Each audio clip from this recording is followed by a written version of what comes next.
하도록 하겠습니다.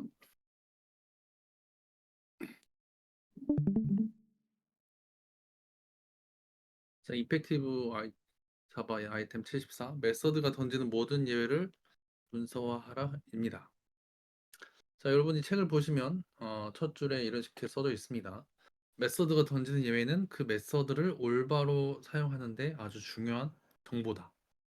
그래서 뭐다? 메서드가 던지는 모든 예외를 문서화하라인데 그거에 대해서 구체적으로 알아보도록 하겠습니다. 그럼 왜 예외를 문서화해야 될까 해서 단순하게 말하면 이 세 가지가 있습니다. 클라이언트 코드의 안전성 향상과 API 사용성 개선, 그 다음에 유지보수 증진입니다. 그래서 이 세 가지에 대해서 간단하게 알아보겠습니다. 자, 첫 번째 클라이언트 코드의 안전성 향상입니다. 예상치 못한 예외로 인한 런타임 에러를 방지하고 애플리케이션의 안정성을 높임. 사실 이게 가장 중요합니다.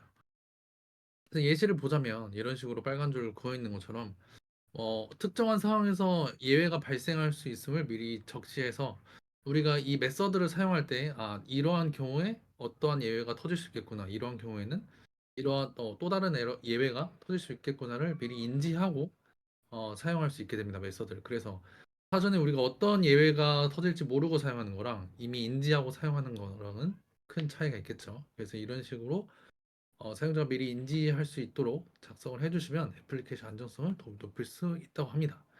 또 이렇게 하면 자동적으로 API 사용성이 개선이 되겠죠. 이렇게 명확하게 써주시면 개발자는 메서드 동작과 예외상을 정확히 이해할 수 있고 이를 기반으로 이 메서드를 활용해서 올바른 코드를 작성을 할 수가 있습니다. 그리고 당연하게도 유지 보수성도 올라가게 됩니다. 이미 우리가 코드 변경이나 확장 시에도 예외 처리 로직을 우리가 알고 있기 때문에 기존의 예외 처리에서 큰 틀을 벗어나지 않거나 아니면 코드를 조금 수정을 했을 때 이 예외를 뭐 다른 식으로 유도를 하거나 추가적으로 예외를 추가하거나 하는 식으로도 할 수 있습니다. 그래서 결국에는 유지 보수와 용이하게 됩니다. 그래서 이 세 가지 이유 때문이고, 자, 이걸 통해서 이제 예외 문서를 어떻게 작성하면 좋을까? 이겁니다. 자, 그래서 예외 문서하는 방법은 단순하게 두 가지 정도 있고요. 더 많은데 필수적으로 알 두 가지 정도만 가져와 봤습니다. 자, 첫 번째는 예제에서 봤듯이 자바독을 활용한 문서하고요. 두 번째는 구체적인 예외 정보를 제공하는 것입니다. 자, 자바독의 스로우 태그를 사용하여 메서드를 던질 수 있는 예외를 명시적으로 문서하는 겁니다. 앞에서도 봤듯이 이런 식으로 자바독을 활용해서 여러분들이 작성을 하실 수가 있습니다. 그래서 뭐 파일을 읽을 수 없을 경우, 파일 경로가 너른 경우 이런 식으로 어떠한 경우에 이러한 예외가 터질 수 있습니다를 명시적으로 자바독 트로스 태그를 활용해서 나타낼 수가 있고요. 그다음에 이렇게 나타낼 때 예외가 발생하는 상황과 원인에 대한 구체적인 정보도 같이 제공하면 훨씬 더 좋습니다. 단순히 예외 클래스만 쓰는 게 아니라 여기 보시는 것처럼 언제 왜 발생하시는지 설명하면 훨씬 더 좋습니다. 그래서 여기 보시면 데이터와 널이 경우한 빈 문자열의 경우 뭐 이러한 에러가 터질 수 있다 있고요. 그 다음에 그 밑에는 네트워크 연결이 실패할 경우인 것처럼 구체적인 예외에 대한 정보를 제공하는 것을 알 수 있습니다. 그래서 이 두 가지를 활용하시면서 하셔도 굉장히 좋고요. 자, 이렇게 작성하실 때는 근데 조금 주의해야 될 사항이 몇 가지가 있습니다. 자, 첫 번째는 구현 세부사항 노출 방지고요. 두 번째는 일관성을 유지하는 거고, 세 번째는 디프리케이티드 예외 제거, 네 번째는 비검사 예외는 메서 선언을 솔 목록에 포함하지 않는답니다. 그래서 이것도 알아보도록 하겠습니다. 첫 번째, 구현 세부사항 노출 방지입니다. 내부적으로 사용하는 라이브러리 예외를 그대로 노출하면 안 됩니다. 예를 들어서 우리가 어떤 내부에 라이브러리 오류를 만들어 칩시다. 그래서 그거를 그대로 여러분들이 사용을 하시면 안 됩니다.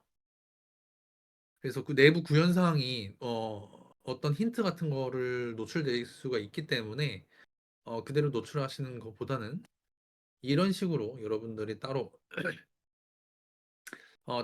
다른 예외로 변환을 하거나 적절한 예외로 감싸서 클라이언트한테 제공하는 게 훨씬 더 안전하게 예외 처리를 할 수 있는 방법 중에 하나입니다. 그 다음에 두 번째는 일관성 유지입니다.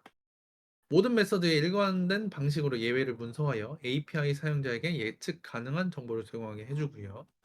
그다음에 그래서 예외의 이름, 메시지, 문서와 스타일 등을 통일하는 게 좋습니다. 그러니까 각 예외마다 전부 다 이름 다르고 메시지 다르고 문서와 스타일이 전부 다 다르다면 사용자 입장에서는 훨씬 더 파악하기 어렵게 돼서 사실상 있으나 마나한 예외 문서가 됩니다. 그래서 이런 점을 주의하시면 되고요.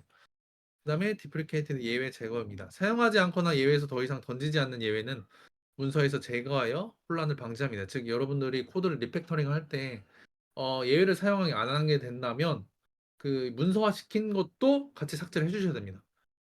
물론 이것 때문에 조금 귀차니즘이 올라갈 수 있겠지만 반드시 예외 문서화를 하셨다면 이도 같이 수정을 해주셔야 됩니다. 그래서 문서화할 때 함께 업데이트 해야 된다는 걸 꼭 잊지 말고 하시면 됩니다. 마지막으로 네 번째는 비검사 외에는 메서드 선언의 스로스 목록에 포함하지 않는답니다. 왜 그럴까? 세 가지 이유가 있습니다. 첫 번째는 비검사 예외 특성입니다. 비검사 예외는 주로 프로그래밍인 오류나 예측 불가능한 런타임을 나타낸다고 했죠. 근데 이런 예외는 호출자가 직접 처리하기보다는 애플리케이션의 전역 예외 처리에 의해 처리가 된다고 합니다. 그래서 우리가 호출자가 직접 처리하는 것보다는 애플리케이션 전역 예외 처리에 의해 처리가 되도록 하는 게 좋다고 하고요. 두 번째는 코드의 간결성과 가독성입니다. 모든 비검사 예외를 트로절에 포함시키면 메서드 선언이 불필요하게 길어지고 복잡해지기 때문에 네, 이 때문에 하지 않는 거고요. 세 번째는 일관성 있는 관례를 준수하기 위함입니다. 그러니까 자바 표준 라이브러리와 대부분의 자바 코드는 비검사 외를 스로우절에 명시하지 않습니다. 그래서 코드의 일관성을 유지를 할 수 있게 됩니다. 그래서 예시를 간단하게 저희가 보도록 하겠습니다. 비검사 예를 포함시킨 경우와 이렇게 포함시킬 수가 있습니다. 근데 이렇게 하는 것은 앞에 세 가지 이유 때문에 불필요하다고 했죠. 예, 자바에서도 어, 체크드 예외, 즉 검사 예외만 메서드 선언에 스로졸에 명시하는 것이 관례입니다. 이처럼 비검사 예외는 런타임 인셉션의 하위 클래스이기 때문에 컴파일러가 예외 처리를 강제하지 않기 때문에 메서드 선언에서 비검사 예외 포함시키는 것은 불필요하고 코드 가독성을 떨어뜨릴 수 있기 때문에 네, 안 하시는 게 맞다고 합니다. 그래서 여기서와 같이 이제 넘버 포맷 익셉션 같이 언체크 비검사 예외처럼 이런 것들은 메서드 선언부에 수호를 네, 포함시키는 것은 불필요한 행위라고 본다고 합니다. 그래서 이런 식으로 포함을 안 시켜서 하시는 게 더 좋은 방법이라고 하는 것을 명심하셨으면 좋겠습니다. 결과적으로는 비검사 예외 때는 메서드 선언의 스로 목록에 포함시키지 않는다는 기억하시면 될 것 같습니다. 자, 그래서 이제 마무리 해본다면 자, 메서드가 던지는 모든 예외를 철저히 문서화하는 것은 견고한 API 설계의 핵심이라고 합니다. 이렇게 함으로써 클라이언트 코드의 안정성은 향상되고요. API 사용성 당연히 개선되고요. 유지 보수성이 증진된다고 말씀을 드렸습니다. 다음 두 번째는 메서드 동작의 예외 상황을 정확히 이해할 수 있게 됩니다. 우리가 예외 상황까지 정확히 알 수 있기 때문이죠. 그렇게 되면 안정적이고 효율적인 코드를 작성할 수 있게 되고요.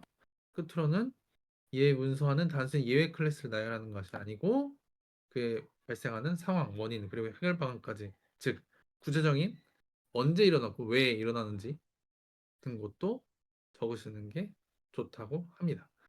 그래서 이런 것들을 토대로 여러분들이 나중에 메서드를 작성하실 때 던지는 모든 예외를 문서화하는 것은 네, 좋다고 합니다. 그래서 실제 코드에도 이용해 보시면 많은 도움이 될 것 같습니다. 그래서 오늘 제 발표는 여기까지입니다. 감사합니다.